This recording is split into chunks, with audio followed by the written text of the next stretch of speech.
మంచి అద్భుతమైనటువంటి వచనాన్ని ఈ రోజున ప్రభు ధ్యానానికి మనకు అనుగ్రహించారు. స్త్రీమూర్తుల యొక్క ప్రత్యేక సందేశం ఇది. ప్రభు నేరుగా సూటిగా మా బిడ్డలతో మాట్లాడుతున్న సందేశం ఇది.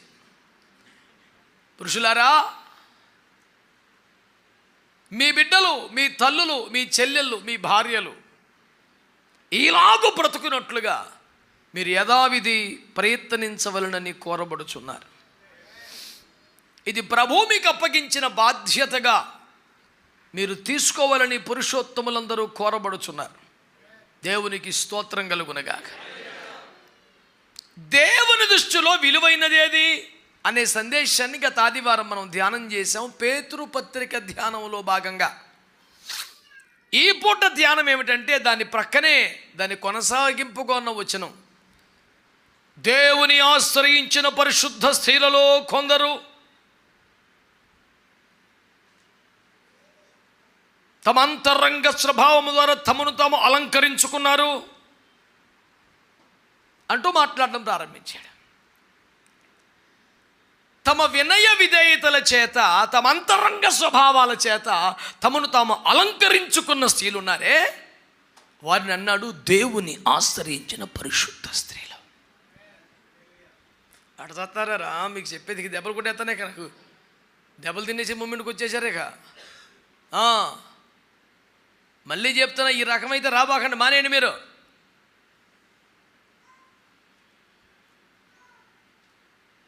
అలాగా నోరు మూసేసుకొని చేతపడి చూపుడు ఎవరు రావక్కర్ల గుడికి. దేవుని స్తుతించేవారుగా, ఏకీభించేవారుగా, ఆరాధించేవారుగా, మహిమపరిచేవారుగా, కలిసి ఆత్మలో సాగేవాళ్ళగా అయితే రండి. ఏం బతిమాలించుకోవడం పనికి మన లక్షలు ఎక్కడ నేర్చుకున్నారు?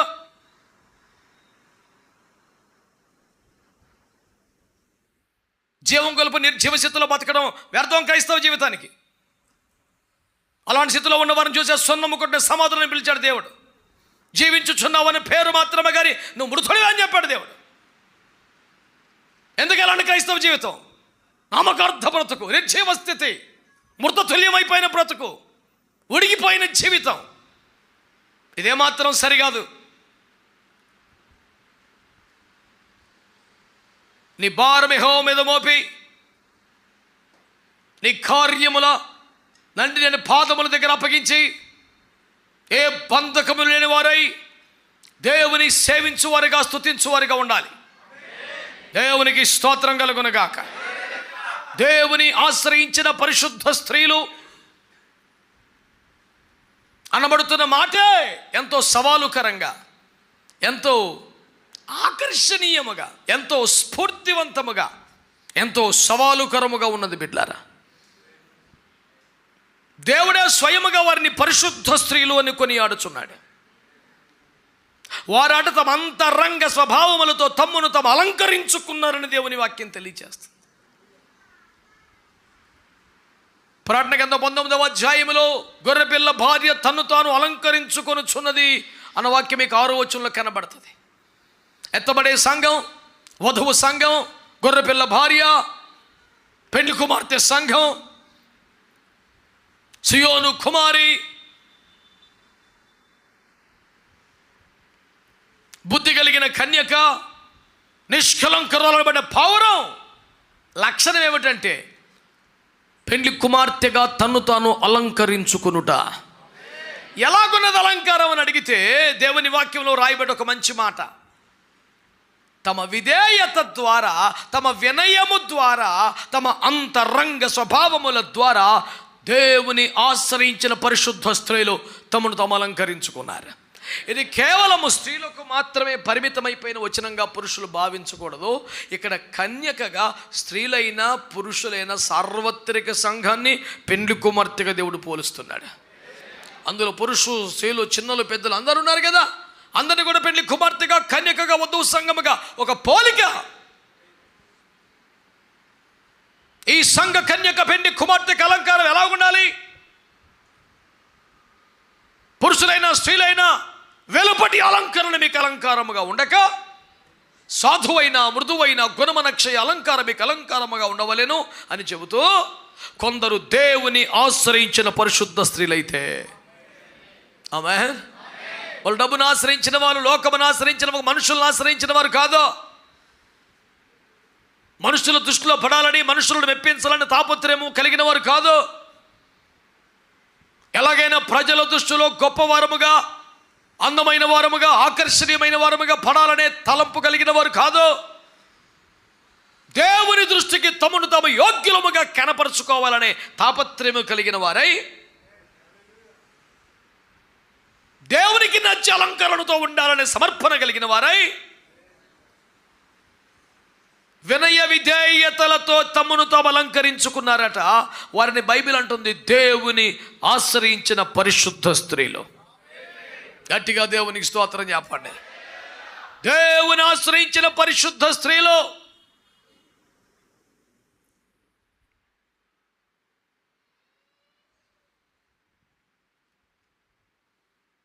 వారి సౌందర్య రహస్యం ఏమిటి? వారి అలంకరణలోని విశేషం ఏమిటి? వారు కలిగి ఉన్న ప్రత్యేకత ఏమిటి?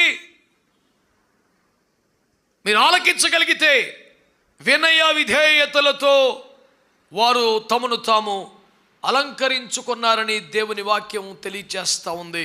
ప్రభునామానికి మహిమ కలుగునుగాక.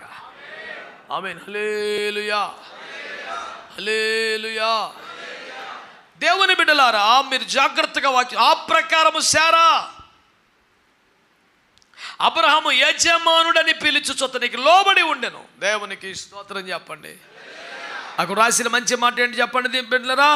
మీ హృదయపు అంతరంగ స్వభావం మీకు అలంకారం కూడా దేవుని దృష్టికి విలువ గలది. అటువల్లి భార్యలు పూర్వము దేవుని ఆశ్రయించే పరిశుద్ధులు తమ పురుషులకు లోబడి యుండుట చేత తమను తాము దేనితో? లోబడి యుండుట చేత అనండి. నేను అంటున్నాను, విధేయతకు మించిన అలంకారం లేదంట. ఆమేన్. లోకములో కూడా విద్య వినయభూషితే అంటారు. అంటే విద్య వినయముతోనే ప్రకాశిస్తుంది అని. ప్రకాశించేది, భాషించేది, భూషణముగా ఉండేది వినయమే ఎప్పుడు కూడా. కానీ ఇక్కడ ఏమంటున్నారు?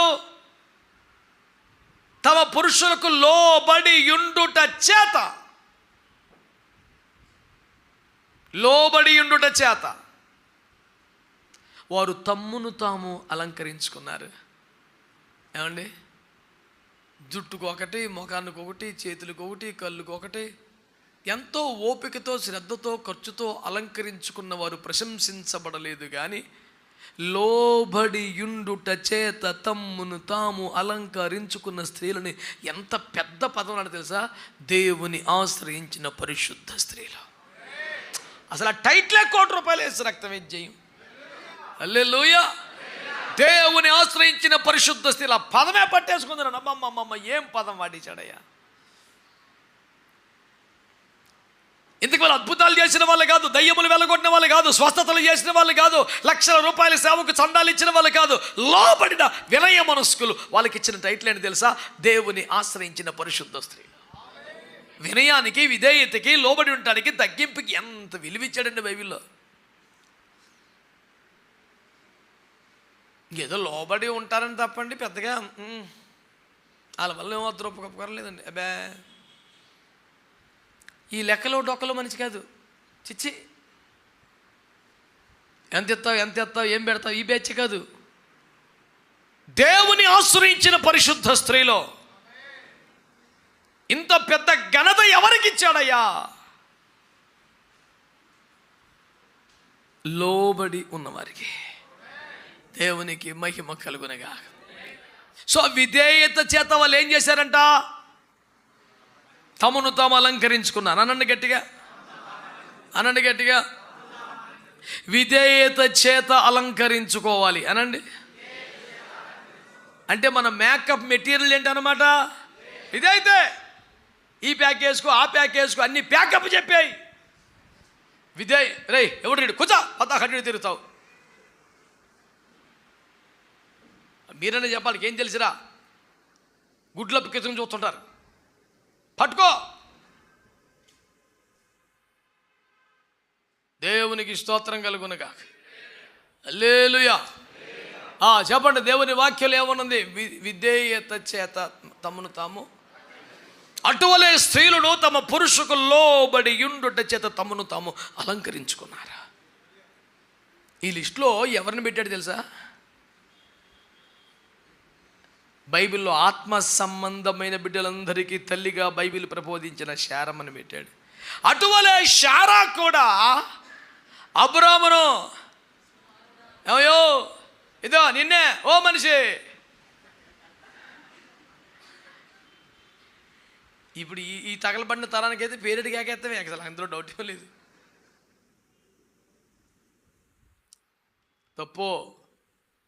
తప్పది. పేరు పెట్టి పిలవటాలు, భర్తలను ఏకవచన సంబోధనలు చేయటాలు, ఏదో క్లాస్మేట్ లాగా స్కూల్ మేట్ లాగా. ఒకవేళ అయితే కూడా పరిశుద్ధ వివాహం ద్వారా క్రైస్తవ కుటుంబం కనబడితే మొత్తం సిస్టమ్ మార్చేయాలి. అంటే ఫస్ట్ నుంచి అలాగ అలవాటండి. దాందే ఉంది, అలవాటు మార్చుకోవడమే. దాని పెద్ద గుండెలు బాదుకోకర్లా, వాక్య క్రమానికి వచ్చేయాలి ఎవడైనా సరే. ఇంకా ఎక్కువ తక్కువ మాట్లాడతాక లైసెన్స్ లేదు. అంటే మీరంటే ఇవాళ కొత్తగా పరిచయం అయ్యారండి బాబు, చర్చ చేయాలండి పాస్ట్ గారండి మాకు. మరి మా బావ చిన్నప్పటి నుంచి కరెక్టే, చుట్టమే బావే. కానీ ఇప్పుడు యజమానుడు. ఏటబ్బా ఎట్టి చూస్తున్నావు? దేవునికి స్తోత్రం కలుగును గాక. స్తోత్రం చెప్పండి. రూల్స్ స్తోత్రం చెప్పండి. కనుక మీకున్న ప్రేమను బట్టి, అనుబంధాన్ని బట్టి, అనురాగాన్ని బట్టి, ఆప్యాయతను బట్టి మీ పిలుపులు ఉండవచ్చును, కానీ విధేయత, వినయం టన్నుల కొద్దీ ఉండి తీరాల్సిందే. బైబిల్లోని దేవుడు దేవదూతలను ఏర్పాటు చేసి ఏమని పిలుస్తున్నాడో సౌండ్ రికార్డ్ చేసుకురామని ఏం పెట్టడం. అర్థమైందా? కాకపోతే వినయము, విధేయత, లోబడి ఉండట అనేది కంపల్సరీ. హైరార్కీగా ఉండటం కానీ, అప్పర్ హ్యాండ్ తీసుకోవటం కానీ, సహకారి పోస్ట్ రిజైన్ చేసి సూపర్వైజ్ పోస్ట్కి ఎక్కడం కానీ తప్పు. ఆ మొక్క మీరు కూడా అనాలి. మీరు అనలా, మావాడు ఒక్కడే అన్నాడు. సాటి అయిన సహకారమా, సాటి అయిన సూపర్వైజరా? మాట్లాడతలేదు మీరు. సహకారం చేస్తున్నారా, సూపర్వైజర్ చేస్తున్నారా? మీరు ఉండన్నా, నేను మాట్లాడుతున్నాను కదా. ఉండు. సాటి అయినా ఏ పరిచయలను భర్తకు సాటి, పోటీ, మేటి అన్నట్టుగా మీరు కూడా ప్రయాసపడాలా. కుటుంబ బాధ్యతల విషయంలో, పిల్లల్ని పెంచే విషయంలో, ఆధ్యాత్మిక జీవితం విషయంలో, మందిర పరిచర్య విషయంలో వాళ్ళతో సాటిగా మీరు ఉండాలి. పోటీగా, మేటిగా మీరు ఉండాలి. ఏమంటే ఆహారం విషయంలోనూ, బట్టల విషయంలోనూ, ఖర్చుల విషయంలోనూ మేమేమైనా తక్కువ అని మాట్లాడి పరిచయ విషయంలో మేము ఆడవాళ్ళం కదండి, మరి మీరు ఎక్కువ చేయాలి అనకూడదండి. తెలివితేటలు అప్పుడు వచ్చేస్తాయి. వీడు చొక్కా 500, ఏమో చేరు 3000. మరి ఆడవాళ్ళకు కొన్ని ఖర్చులు ఎక్కువ ఉంటాయి, నువ్వు అలాగ అన్నీ లెక్కలేయకూడదు. ఇప్పుడు పరిచయకు వచ్చేప్పటికి ఆడవాళ్ళం అన్నీ చేయగలమండి, మీరు చెయ్యండి అంటే ఖర్చులే పెట్టగలవా తల్లి? ప్రభు మారు మనసు దయచేయను గాక. అన్నీ ఇల్లే చెప్తున్నారు. ఇదంతా బాధ్యత స్వరం. ఇది ఖర్చు అయిపోయిన వాయిస్లు నీరసంగా ఎడుతున్నాయి. మీరేమో దొంగడికి తేలిగుట్టేసినట్టు సైలెంట్గా లోపల ఫీల్ అయిపోయి, నిజమే బాబు నెక్స్ట్ మంత్ షాపింగ్కి వెళ్దాం అనుకుంటున్నాను, మా ఊడికి వాక్యాలను గుర్తుంటాయేమో ప్రభా. తమ స్వపురుషులకు లోబడి ఉండుట చేత వారు తమను తాము, ఎంత గొప్ప మాట అండి. కనుబొమ్మల కనుంచి కాలు వేలుదాకా ఇంత శ్రద్ధ నిలిపి అలంకరించుకునవలసిన బాధకి నీకు లేదు బిడ్డ. లోబడి ఉండుట చేత నిన్ను అలంకరించుకుని గొప్ప అవకాశం దేవుడు నీకు ఇస్తున్నాడు. దేవుని ఎదుట కూడా అది ఘనమైన కార్యముగా ఎంచబడుతున్నది. వాడిన మాట ఏమిటండి? దేవుని అనుసరించిన పరిశుద్ధ స్త్రీలు, ఆశ్రయించిన పరిశుద్ధ స్త్రీలు. ఎంత గొప్ప మాదిరండి. దేవుని బిడ్డలకు, స్త్రీలకు సంబంధించి ఎంతకన్నా గొప్ప టైటిల్ వచ్చే ఛాన్స్ లేదు బిడ్డలారా. ఆ పిలుపుతో నిన్ను పిలవాలని దేవుడికి అనిపించాలి. నన్ను ఆశ్రయించిన ఓ పరిశుద్ధమైన స్త్రీ ఇట్రా, నిన్ను పిలవాలి దేవుడు. అట్లుండాలి. అది గురిగా కసిగా పెట్టుకొని బతకాలి మీరు, అంతే. నన్ను దేవుడు ఆ పిలుపుతో పిలవాలి. దయాప్రాప్తురాలా నీకు శుభం, ఎంత మంచి పిలుపు. పరాక్రమం కలిగిన బలాఢ్యుడా, ఎంత మంచి పిలుపు. అలాగే ఒక మంచి పిలుపు ఏంటి చెప్పండి? దేవుని ఆశ్రయించిన పరిశుద్ధ స్త్రీ. ఎంత గొప్ప వాక్యం, ఎంత గొప్ప పిలుపు అండి. హృదయాంతరంగములు చూడగలుగుతున్న దేవుడు, రహస్యములను కనుగొనగలుగుతున్న దేవుడు, తలంపు పుట్టక మునిపే దాన్ని ఎరిగిన దేవుడు నిన్న ఆ పిలుపుతో పిలవాలంటే ఎంత గొప్ప సాక్ష్యం సంపాదించాలి. ఈరోజు నా బిడ్డలందరూ కూడా ఈ స్ఫూర్తిని సంపాదించుకొని నేను దేవుని చేత ఈ పిలుపుకు నోచుకోవాలి అనే కసి మీద నువ్వు నీ భక్తిని సాధన చేసుకో. దానికి అడ్డం వచ్చే వాటిని నరికేసుకో, దానికి ఇబ్బందిగా నువ్వు వాటిని తొలగించేసుకో. దేవుడు అంటాడు, అవసరమైతే కింది కన్ను అభ్యంతర పరిస్థితి దాన్ని తీసి, కాలు అభ్యంతర తీసి, ఒక అవయవం లేకపోయినా పర్లేదు కానీ, ఒక అవయవాన్ని కోల్పోయినా పర్లేదు కానీ పరిశుద్ధతను మాత్రం కోల్పోకూడదని దేవుని వాక్యంలో స్వయంగా యేసు వారు చెప్పారు కదా. మరి అవయవాలే కోల్పోవాల్సి వచ్చినంత తీవ్రమైన కోల్పోతే పర్లేదు అంటుంటే చిన్న చిన్న అలవాట్లు కోల్పోటాకేంటి? పనికి మళ్ళీ వ్యర్థ వస్తువులు పడేయటానికి ఏముంది? అవసరమైతే కన్నే పీకి పారేయమంటే కన్నుకు పూసేది పీకేస్తాక నీకు నొప్పి ఏముంది? అవసరమైతే కాలు నరికేయమని చెప్పినప్పుడు దేవునికి అడ్డం వస్తే తగిలించుకునే గలగలాట్లకి పెద్ద పెద్ద ఫీల్ అయిపోతే ఏముంది? కాలుతో పోల్చుకుంటే దాని లెక్క ఎంత? ఏది కాస్ట్లీ?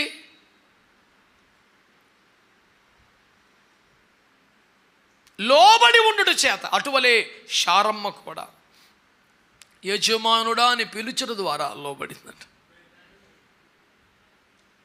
మీరు బైబిల్లో చూస్తే శారమ్మ చాలా అందగత్తె అనే ప్రస్తావన రాశాడు. ఆమె సుందరముగా ఉండుట చూచి అన్న మాటలు చూస్తారు. ఆమె అందమును చూసి నన్ను ఎవరన్నా చంపుతారేమని అబ్రహాము భయపడ్డాడు అని రాశాడు. అయితే ఆమె సౌందర్య రహస్యం ఏమిటట? ముల్తాన్ మట్టి. గొడవ మండిపోను.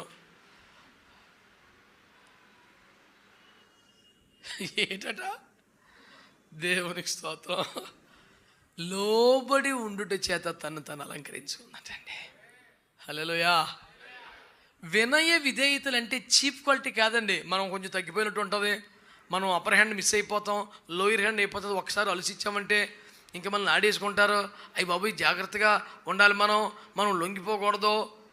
మనకు అమ్మాయి జాగ్రత్త, ఫస్ట్లోనే నువ్వు టైట్ మంచి లూజ్ ఇచ్చామని నెత్తికెత్తాడు, కొంగుని కట్టేసుకో, కుక్క పిల్లలాగా ఆడించు అని చెప్పే నీచే నికృష్ట పాపిష్టి మాటలు అందుబాటులో ఉంటాయి సమాజంలో. మీరు ఎన్నబాకండి. దేవునికి స్తోత్రం.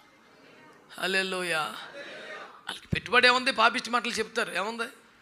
నీకు బైబిల్ మాటలు కావాలా? జనం మాటలు నీకేం పని? దేవుని వాక్యాలు ఏముంది? యజమానుడా అని పిలుచుట ద్వారా శారమ్మ కూడా విధేయత ద్వారా తను తాను అలంకరించుకున్నది. హల్లెలూయా. విధేయత చేత అలంకరించుకునే ఒక సుగుణం దేవుడు మనందరికీ ఖచ్చితంగా అనుగ్రహించాలని నేను కోరుకుంటా ఉన్నాను. దేవునికి స్తోత్రం కలుగునగా. దేవుని ఆశ్రయించిన పరిశుద్ధ స్త్రీలు అనండి. అందులో మీరుండాలని కోరుకుంటున్నారా? సౌండ్ తగ్గిపోయింది. మీరు చెప్పండి. మీ కుటుంబాలు, మీ బిడ్డలు, మీ తల్లులు, మీ చెల్లెళ్ళు, మీ భార్యలు దేవుని ఆశ్రయించిన పరిశుద్ధ స్త్రీలని దేవుని చేత పిలువబడే ఒక సాక్ష్యానికి అర్హత కలిగి ఉండాలని మీరు కోరుకుంటున్నారా? మీ ప్రార్థన ఇది అయిపోవాలి. మీ సహకారం ఖచ్చితంగా ఉండాలి. వాళ్ళు వినయముతో విధేయత ఉంటున్నప్పుడు లోకు గట్టి పిచ్చేసెలెత్తే వాళ్ళకి సపోర్ట్గా దేవుడు మీ క్యాంటీకి నిలబడితే మరి రక్తం వేద్దాం. నా బిడ్డలు నా మాటను గౌరవించి తగ్గించుకుని నువ్వేంటారు రెచ్చిపోతున్నావు అని ఆయన కానీ ఫిక్స్ అయ్యి వాళ్ళకి సపోర్ట్గా నీ క్యాంటీకి నుంచుంటే కూటమి ఎట్లా ఉంటుందో ఊహించుకో.